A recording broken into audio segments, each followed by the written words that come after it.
नमस्कार, मैं हूं दीपक कुमार रथ और उदय इंडिया डिजिटल मीडिया में आप सबका स्वागत है।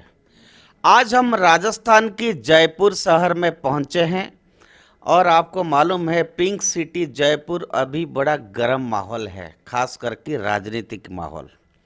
और ऐसे राजनीतिक गर्म माहौल को चर्चा करने के लिए आज हमारे साथ राजस्थान असेंबली में नेता प्रतिपक्ष है भाजपा के गुलाब चांद कटारिया जी, जो कि उदयपुर से है।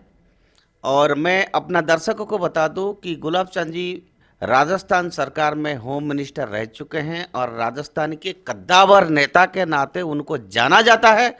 और खास करके पूरे राजस्थान में जो भाजपा का संगठन है और जो भाजपा का कार्यकर्ता है जो जमीन पर खड़ा है, चाहे हर जिले पे हो, हर कार्यकर्ता के साथ बड़ा सहज रूप से गुलाब चांद जी सबसे मिलते हैं। बड़ा पारिवारिक संपर्क उनका सबसे है।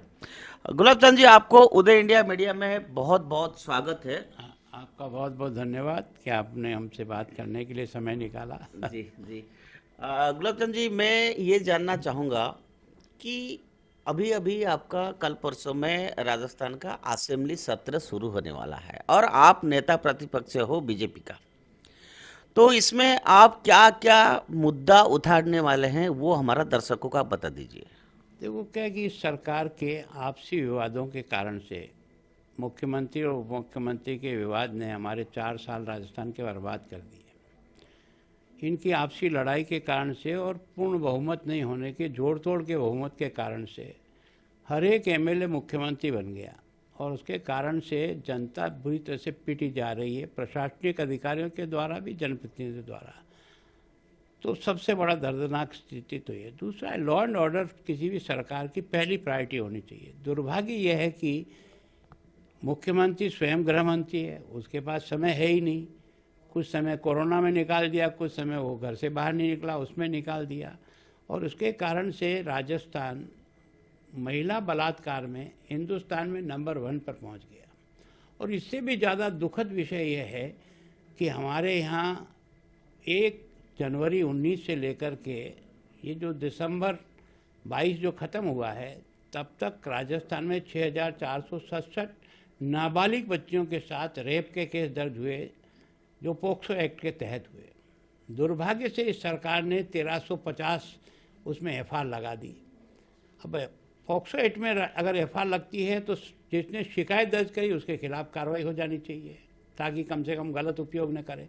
और इसमें से भी दुर्भाग्य आपका है, जो 20% जो एफआईआर लगी उसमें से 42% एफआईआर उस मेवात एरिया में भरतपुर में लगी है, जहां इस दृष्टि से दुनिया जानती है कि वहाँ क्राइम किस तरह से है। और 38% अलवर में लगी है, जो मेवात एरिया है। इसका मतलब इस सरकार ने वोटों की खेती पकाने के लिए, अपराधियों को बचाने के लिए एफआईआर का सहायता ली है। ये राजस्थान के लिए दुखद है। राजस्थान के लिए अपराधों में भी कई बार मुख्यमंत्री कहते हैं हमारे फ्री रजिस्ट्रेशन है। कितना भी फ्री रजिस्ट्रेशन हो या ना हो, जो गंभीर किस्म के अपराध है उसको कोई सरकार ना नहीं कह सकती। कोई भी, चाहे मेरी सरकार हो चाहे छोटे मोटे थप्पड़ घूमे लगे हों तो हो सकते हैं, मुकदमे कम दर्ज हों, ज़्यादा हो सकते हैं। लेकिन इस प्रकार के अपराधों के कारण से सरकार अपराधियों को संरक्षण देने वाली सरकार। और सबसे बड़ा दुख यह है कि राजस्थान की एसीबी ने बहुत संगीन मुकदमे दर्ज किए, जिसकी मैंने हाउस में भी उनकी तारीफ की। कारण ये हमारे यहाँ आईजी पकड़ा जाता है, ट्रैप होता है, हमारे यहाँ कलेक्टर पकड़ा जाता है, एसपी पकड़ा जाता है, जेल जाता है, डीएसओ पकड़ी जाती है, बड़े बड़े अधिकारी पकड़े गए। जो एसीबी ने जितनी मेहनत की और एक अच्छा नाम कमाया, दुर्भाग्य से इस सरकार की स्वीकृति नहीं मिलने के कारण से वो कोर्ट में चालान नहीं हो पाए। तो एक तरह से किया क्या सारा धरा रह गया। और अभी दुर्भाग्य से सोनी जी के जाने के बाद जो एडीजी अभी हमारे इसमें एसीबी में आए हैं, उन्होंने अपनी एक आदेश निकाल दिया कि अब अपराधी जो ट्रैप होते हैं उनकी न तो फोटो दिखाएंगे, न उनका नाम जाहिर करेंगे। पब्लिक में विरोध हुआ तो वो तो उन्होंने वापस लिया। फिर उन्होंने मौखिक आदेश दे दिया। और अभी 3 दिन पहले ही, अभी कुछ दिन पहले ही हमारी एडिशनल एसपी जो है वो दीप्ति जो है ना, वो रिश्वत लेती हुई पकड़ी गई। तो उसके बारे में भी उन्होंने मौखिक आदेश दे करके उसके बारे में कुछ बचाने का प्रयास किया। तो मैं सोचता हूँ सरकार अगर ट्रैप वाले लोगों को भी परमिशन नहीं दे करके बचा करके फिर से नौकरी पे लगा देती है तो जनता तो लूटी जाएगी। गुलाब जी, आप स्वयं गृह मंत्री रह चुके हैं और ये एक आम सी बात है, सरकार किसी की भी हो, ऐसे घटनाएं होता रहता है। जब वसुंधरा जी सीएम थे, आप स्वयं होम मिनिस्टर थे, उस समय भी क्रिमिनल एक्टिविटी होता था, ऐसा नहीं है कि उस समय नहीं होता था। लेकिन कुछ खास बात बताइए जिसको आप सीधा आरोप लगाएंगे कि ये हमारे समय में नहीं हुआ और ये अशोक गहलोत जी के समय में हुआ। क्योंकि मैं इसलिए इस बात को कह रहा हूं कि डिस्पाइट ऑल योर एलिगेशंस, आज अशोक गहलोत एक पॉपुलर चीफ मिनिस्टर है राजस्थान में। आप इसका जवाब कैसे देंगे? देखो, पॉपुलर चीफ मिनिस्टर होना या ना होना इससे निर्भर नहीं करता है। राजस्थान की अगर 2.5 साल की बच्ची के साथ रेप हो जाता है और उसका मर्डर हो जाता है, अगर स्कूल में बालिका के साथ बलात्कार हो जाता है, हॉस्पिटल में जाए तो पेशेंट के साथ बलात्कार हो जाता है, और थाने में जाए तो थाने के अंदर बलात्कार हो जाए, सड़क पर खड़ी हुई महिला के लिए लिफ्ट मांगे और उसका बलात्कार होकर के सामूहिक रेप में मार दिया जाता है। अगर लोकसभा के चुनाव के समय में थाना गाजी में अपने पति के सामने 4 लोगों ने उसकी पत्नी से रेप किया और रेप की शिकायत ठेठ एसपी तक जाकर दर्ज की, पर दर्ज नहीं हुई। कब दर्ज हुई? जब लोकसभा का चुनाव का पोलिंग 5 बजे बंद हो गया। इसका मतलब अपराधियों को बचाने का अधिकार किसी न किसी ऊपर वाले को था, इसलिए एसपी इतनी हिम्मत करा। मेरे समय में भी एक 4 साल की बच्ची के साथ सीकर में रेप हुआ था। निश्चित रूप से मैंने उसको डे टू डे हियरिंग में डालकर 3 महीने में उसको फांसी की सजा दिलवाई। तो अपराध तो हो सकता है, पर अपराध को कठोरता से निपटना भी सरकार की जिम्मेदारी होती है, और फिर अपराधों की संख्या के आधार पर भी तुलना की जा सकती है।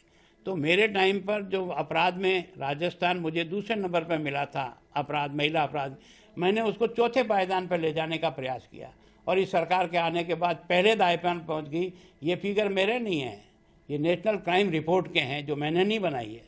तो इसका मतलब निश्चित रूप से उत्तर प्रदेश हमसे कई गुना अधिक जनसंख्या में है, वो रेप के केसेज में हमसे पीछे है, हम उससे आगे हैं। इसका मतलब हमारी लॉ एंड ऑर्डर स्थिति दर्दनाक है कि नहीं? तो हम दर्शकों को बता दें कि राजस्थान का लॉ एंड ऑर्डर ठीक नहीं है और क्राइम रेट बढ़ता जा रहा है अशोक गहलोत जी की रिजाइम में। उसको छोड़ के जो बुनियादी बातें हैं, जैसे पर कैपिटल इनकम हो, एग्रीकल्चरल ग्रोथ हो, या इंफ्रास्ट्रक्चर डेवलपमेंट हो, गांव की विकास हो, अर्बन डेवलपमेंट हो, उस सब मामले में सरकार को लेके, विकास को लेके क्या नहीं मानेंगे कि सरकार आज जो बार बार कह रहा है कि हम आम जनता के साथ खड़े हैं, और भाजपा जो है समाज को डिवाइड करता है, हम जो है जोड़ते हैं। मुझे सरकार यही बता दे कि आपने 4 बजट राजस्थान की विधानसभा में पेश किए हैं। राजस्थान सरकार के बजट से पूरे राजस्थान में 4 साल में कोई ऐसी घोषणा जो 25 करोड़ से अधिक के निर्माण की हो और कंप्लीट होकर के जनता को उसका सुपुर्द कर दिया हो, तो उसकी एक योजना का नाम बता दो। केवल और केवल कागजों में घोषणाएं हैं, ज़मीन पर ये उतार नहीं पाए और ज़मीन पर उतर नहीं पाई। केंद्र की सरकारों का फीता काटने से सरकार की उपलब्धि नहीं होती है। मेडिकल कॉलेज हमने खोल दिए, तो आपने भी तो 65 साल राज किए ना, उस समय खोल देते ना। ये तो देश के प्रधानमंत्री आने के बाद उसने कहा प्रत्येक जिले में मेडिकल कॉलेज होगा, उसके तहत उन्होंने आपको 60-40 की स्वीकृति दी, उसमें से आपने अपने खोला, तो ये कोई आपकी उपलब्धि नहीं है। केंद्र सरकार के पैसे से जल जीवन मिशन से 27,000 करोड़ रुपया आपको मिला, अभी तक आप 6,000 करोड़ रुपया खर्च नहीं कर पाए, और हिंदुस्तान के 31 राज्य में 29वां स्थान राजस्थान का है जल जीवन मिशन के घर घर नल की योजना में। तो यह आपकी पैसा होते हुए भी सफलता है या असफलता है? और दूसरा मैं ये कहता हूँ कि जिन संविदा कर्मचारियों को आपने कहा था हम पक्की नौकरी देंगे, और इसलिए आपको हमसे 52,000 वोट ज़्यादा मिल गए, इससे ज़्यादा तो नहीं मिले, लेकिन वो बच्चे 4 साल के बाद भी अभी तक सड़क पर रोज जुलूस निकाल रहे हैं कि उनको आपने आगे तक नहीं बढ़ाया किसी तरह से। आपने कहा हम भर्ती करेंगे, और एक के बाद एक 15 पेपर आउट हो गए हैं। लगभग 1.5 करोड़ बच्चे जो परीक्षा दी या देने जा रहे थे वो रोते हुए घर लौटे हैं। ये सरकार की सफलता है या असफलता है? जो आप गुलाब जी अगर कह रहे हैं आपने इतना अच्छा काम किया था 4 साल पहले, तो आपको पब्लिक ने क्यों नकारा? देखो, हमने अच्छा काम किया तो हमारा डिफरेंस कितना रहा, और अशोक गहलोत जी ने पिछली बार भी अच्छा काम किया तो 21 रह गए थे ना, उसके पहले भी अच्छा काम किया तो 156 से 56 रह गए थे ना, हम तो उसके बाद भी 54 पे थे ना। और उसके बाद जनता की कोई चीज़ों की नाराज़गी होती है, लोकतंत्र है, हो सकता है कम और ज़्यादा, पर इतनी बुरी तरह से नहीं हारे कि मान्यता प्राप्त विरोधी दल भी रहेंगे कि नहीं रहेंगे, इसका संकट आपके पास आ गया। तो ये तो प्रयास किया था पायलट ने घूम करके, जिसके कारण से आपने तो विधानसभा के फ्लोर पर 5 साल में प्रतिपक्ष में बैठने के बाद 5 मिनट का भी रिकॉर्ड राजस्थान की जनता के दुख दर्द को आपने वहाँ बोलने की भी कोशिश नहीं की। तो आपकी योग्यता तो जनता समझना चाहे तो समझ जाए, नहीं समझना चाहे उसकी मर्जी। लेकिन ये इलेक्शन ईयर है और थोड़ी नवंबर में हो सकता है इलेक्शन डिक्लेयर हो जाए, आपको इलेक्शन लोगों के पास जाना है। बीजेपी का अपना घर ठीक नहीं है, अपना बीजेपी का अभी प्रदेश अध्यक्ष नहीं है, बीजेपी का मुख्यमंत्री कैंडिडेट कौन है ये जनता को पता नहीं है। तो विदाउट चीफ मिनिस्टर फेस आप जनता के सामने कैसे जाएंगे? कौन आपका नेता, जनता को क्या बताएंगे? देखो, आपने अच्छी तरह से राजस्थान का विश्लेषण किया होगा। जब भैरव सिंह जी को मैंने 3 बार मुख्यमंत्री बनाया, कब घोषित करके बनाया था? वसुंधरा जी को घोषित करके बनाया था जी। भैरव सिंह जी घोषित कर लिया। और भारतीय जनता पार्टी में इस समय देश का प्रधानमंत्री इतना मजबूत और इतना क्रियाशील आ गया है कि जीवन की श्रेष्ठता भी है और देश के प्रति सोच भी है, उसके कारण से वोट मिलता है, इसलिए 25 में से 25 सीटें मिलती है यहाँ पर। तो फेस की जरूरत नहीं रहती है। अगर हमारी केंद्र के टीम चाहेगी, फेस घोषित करेगी, जिसको घोषित करेगी उसको हम जिता के लाएंगे। लेकिन वसुंधरा जी तो अभी राष्ट्रीय उपाध्यक्ष बन गई, क्या उनको ये माना जाएगा कि उनको राष्ट्रीय पॉलिटिक्स में शिफ्ट कर दिया गया है और वो स्टेट में इंटरेस्ट नहीं लेंगे, ऐसा लगता है क्या? ऐसा कुछ नहीं है। मैं सोचता हूँ हमारे यहाँ सामूहिक निर्णय होता है और पार्टी अभी हमारी दिल्ली में इतनी मजबूत है कि वो जो निर्णय करती है उसकी पालना हम में से सब करता है। कोई तुरमखा बनने की कोशिश भी करता है तो साइड पे हो जाता है। कल्याण सिंह जी से ज़्यादा पावरफुल तो हिंदुस्तान में कोई लीडर नहीं था, जिसने राम जन्मभूमि के अयोध्या में जो ढांचा टूटा था उस समय वही व्यक्ति था। उसके बाद भी उन्होंने फड़फड़ाई की तो अलग जाके खड़े हो गए, कुछ नहीं कर सके, अंततोगत तो वापस आना पड़ा। आपने देखा होगा उमा भारती से ज़्यादा कोई नहीं, बलराज मधोक से ज़्यादा कोई था। हमारे यहाँ जो काम करती है वो हमारी विचारधारा और हमारे हजारों कार्यकर्ता इस पार्टी का काम करते हैं। नेताओं के आधार पर चलने वाली पार्टी नहीं है, परिवार के आधार पर चलने वाली पार्टी नहीं है, इसलिए हमें इन बातों का तो कभी कोई डर रहता ही नहीं है। तो मैं सोचता हूँ निश्चित रूप से इस सरकार की असफलता हमारे लिए हाथ में राज लेकर खड़ी है। केवल और केवल चुनाव का दिन आने दो, आपको लगेगा कि किस तरह से जाएगी कांग्रेस। लेकिन अशोक गहलोत जी भी ये कह रहे हैं कि हमारा पार्टी में अगर तू मैं चल रहा है तो भाजपा के में भी कुछ कम नहीं चल रहा है। ऐसा तू मैंने नहीं चल रहा है। आप उसको जिसको गद्दार कह रहे हो ना, वो आपको जादूगर कहने के लिए कैसे ट्विस्ट मारता है, थोड़ा सा शर्म आती है। पेपर आउट करने के बारे में, पेपर आगे स्ट्रॉन्ग रूम से निकलता है तो जादूगिरी नहीं है क्या? उसने बहुत अच्छा शब्द प्रयोग किया। और अभी वो 2 दिन से जब बोलना शुरू हुआ तो नीचे से धरती खिसक रही है, तो हमारे निपटाने के पहले तो वही निपटा देगा। तो इसका मतलब है क्या इस बार पार्टी कोई सीएम फेस ना आगे करके इलेक्शन लड़ेगा, आप ये कहना चाहते हैं? देखो, केंद्र की हमारी जो निर्णायक टोली है वो जैसा भी निर्णय करेगी, पूरी बीजेपी और बीजेपी का हर कार्यकर्ता उसके अनुसार काम करने के लिए हमेशा तैयार रहा और आगे भी तैयार रहेगा। फेस हमारे लिए इतना महत्वपूर्ण नहीं है जितना हमारी पार्टी के वर्किंग का है। और केंद्र की वर्किंग ने ये साबित कर दिया कि बीजेपी केवल और केवल राज के लिए नहीं चलती है, बीजेपी भारत को भारत बनाने के लिए काम करती है। ये जनता के पास मैसेज पहुंच गया। लेकिन आप भाजपा ने वसुंधरा के नाम पे 2 इलेक्शन लड़ा, उन्होंने 2 बार सीएम बना। अगर इस इलेक्शन में वसुंधरा को सीएम फेस ना बनाया जाता है या किसी को नहीं बनाया जाता है या वो केंद्र में चला जाता है, राजस्थान की राजनीति में वो हस्तक्षेप ना करेगी, तो क्या भाजपा जीत पाएगी? देखो, मैं सोचता हूँ केंद्र जो भी निर्णय करेगी, भाजपा की यहाँ 100% सरकार बनेगी। किसी का नाम नहीं भी घोषित किया तो बनेगी, किसी का नाम घोषित कर दिया तो बनेगी, और वसुंधरा जी का नाम भी घोषित कर दिया तो भी बनेगी। मैं सोचता हूँ इस बार भारतीय जनता पार्टी को राजस्थान की इस 4 साल की निकम्मी सरकार को हटा करके भारतीय जनता पार्टी का स्वागत करने के लिए राजस्थान की जनता निश्चित रूप से तैयार है, ऐसा मेरा कैलकुलेशन है। क्या आप जनता को बता सकते हैं कि अगर वसुंधरा जी नहीं है तो 5 व्यक्ति कौन है, 5 नेता कौन है, ये 5 लोग हैं जो सीएम बन सकते हैं? अच्छा, गुजरात में आपको उन सबको पता था भूपेंद्र कैंडिडेट होगा? हमारे यहाँ हर सामान्य कार्यकर्ता जिसको पार्टी चाहती है ना, वो उतनी क्षमता रखता है जितना हम सब बड़े बड़े नेता रखते हैं। तो ये चक्कर भारतीय जनता पार्टी में, ये दिवाला तो कांग्रेस में है, क्योंकि उन्होंने एक ही व्यक्ति के पीछे पार्टी को खड़ा करने का प्रयास किया। हमारा हर कार्यकर्ता अपने आप में मुख्यमंत्री का गुण रखता है। आप जानते थे क्या कि देश का प्रधानमंत्री नरेंद्र मोदी इस तरह का चमत्कार कर सकेगा? एक सामान्य व्यक्ति किस तरह से चमत्कार करता है?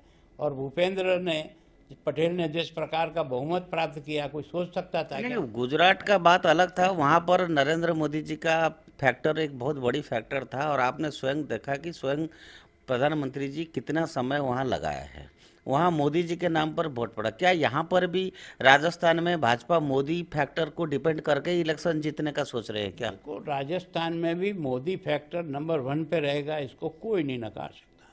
देश के किसी भी राज्य में मोदी फैक्टर नंबर 1 पे होगा, इसको कोई राज्य नहीं नकार सकता। आज की तारीख में देश के प्रधानमंत्री ने जनता के मनों को जिस प्रकार से जीता है, वो निश्चित रूप से नंबर 1 है। और उसके बाद यहाँ का जो व्यक्ति होगा वो भी कोई न कोई कार्यकर्ता ही होगा। और हमारी टीम जब निर्णय करती है तो गुणों के आधार पर ही चयन करने का प्रयास करती है, दोस्ती के आधार पर नहीं चुनती है।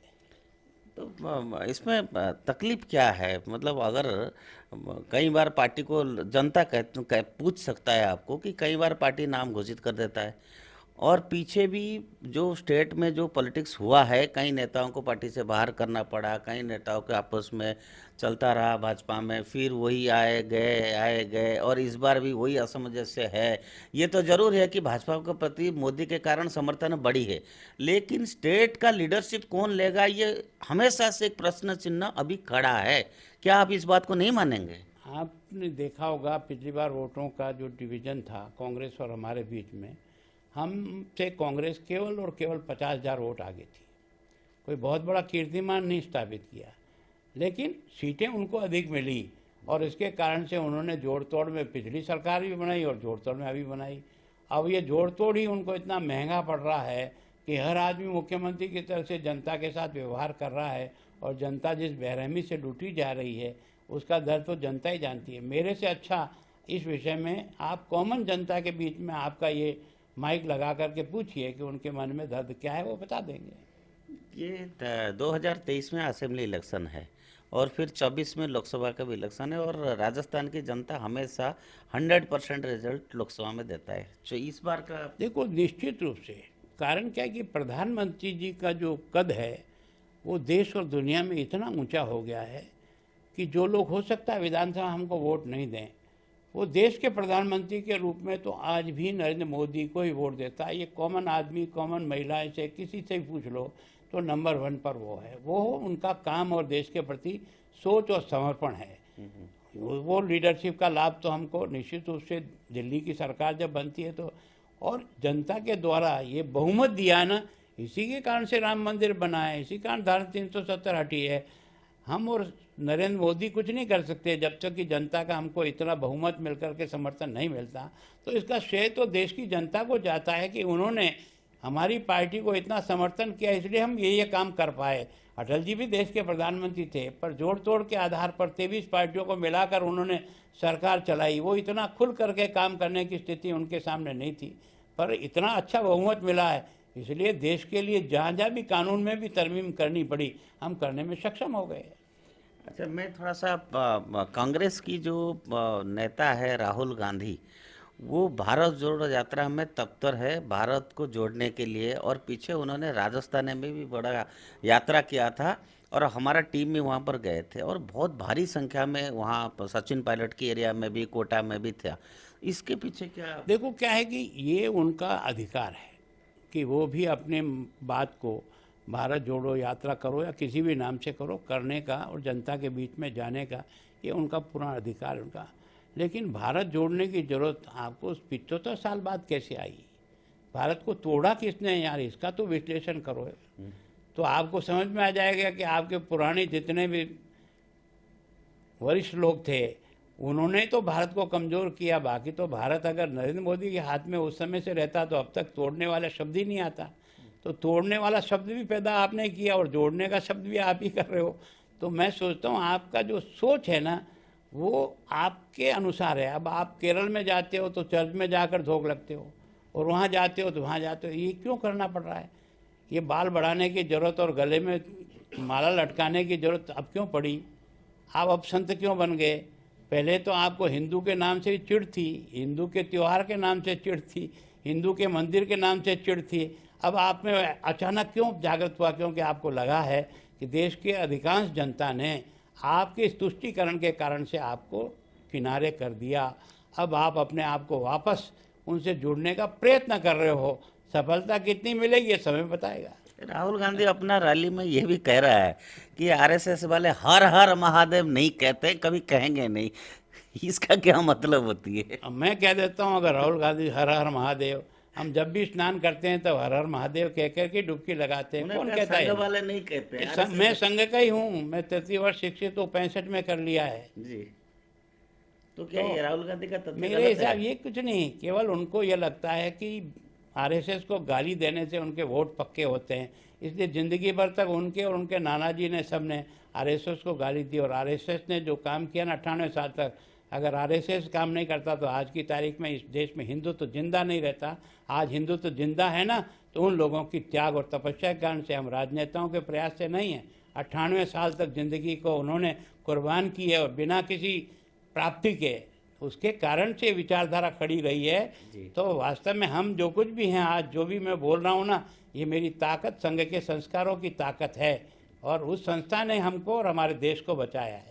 तो आप थोड़ा हमारा चैनल के थ्रू ये बता दीजिए कि क्या संघ में हर हर महादेव नहीं बोला जाता है? नहीं, संघ में सब हर हर महादेव को नहीं, हम तो बोलते हैं। ये तो केवल उनको ही नाटक के लिए कुछ शब्द चाहिए जिससे उनके वोट की खेती पक्की रहे। ये इसी चक्कर में लगे रहते हैं, इसीलिए वो डूबे हैं। कभी वो देश पे राज करते थे, आप कोने में चले गए, और ये कहते कहते और कोने से भी ख़त्म नहीं हो जाए इसके बारे में चिंता आप अपनी करो, हमारी चिंता मत करो। हम तो देश के लिए जिंदा हैं, देश के लिए मर गए। हमने कभी नहीं सिखाया कि हम किसी नेता की चाकरी करने पैदा हुए, हम देश बनाने के लिए पैदा हुए हैं, चाकरी करने पैदा नहीं हुए। ये जब राजस्थान में राहुल गांधी रैली कर रहे थे तब कई जगह अशोक गहलोत जी साथ जा रहे थे, कई जगह सचिन पायलट जा रहे थे, कई जगह उन्होंने फिर सबको दोनों को हटा दिया, मैं अकेले चलूंगा। इसकी क्या बात थी? देखो, मैं सोचता हूँ उसने प्रयास किया कि एक ही मंच पर ये दोनों एक साथ दिखे, और एक आध जगह पर फोटो खिंचाने के लिए दोनों एक साथ में भी आए। लेकिन आज उनकी यात्रा भी ख़त्म ही नहीं हुई, उसके पहले वो एक दूसरे से क्योंकि विपरीत दिशा में चलने लगे। तो उनको ये समाचार भी पूछना चाहिए, तुमको मैंने एक साथ चलाया, अब तुम आपस में बिखर कैसे गए हो? जी।